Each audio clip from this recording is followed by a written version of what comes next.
अस्सलामुअलैकुम, कैसे आप? वेलकम करता हूँ आपको अपने चैनल पे। पाकिस्तान की सबसे बड़ी झील कौन सी है?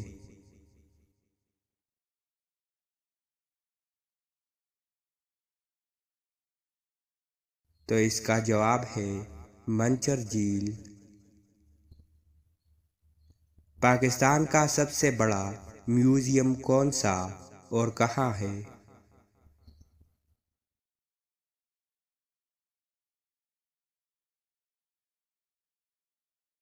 तो इसका जवाब है नेशनल म्यूजियम, जो कि कराची में है।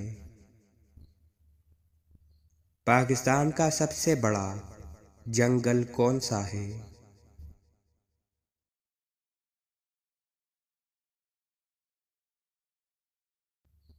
तो इसका जवाब है चांगा मांगा। पाकिस्तान का सबसे बड़ा जजीरा कौन सा है?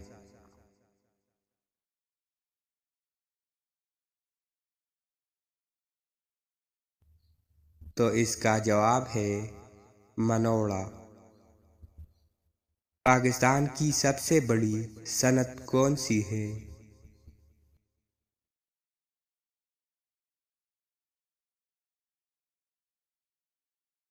तो इसका जवाब है टेक्सटाइल।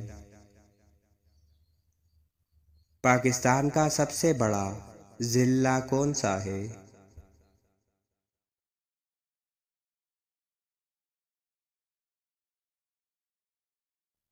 तो इसका जवाब है हुज़दार।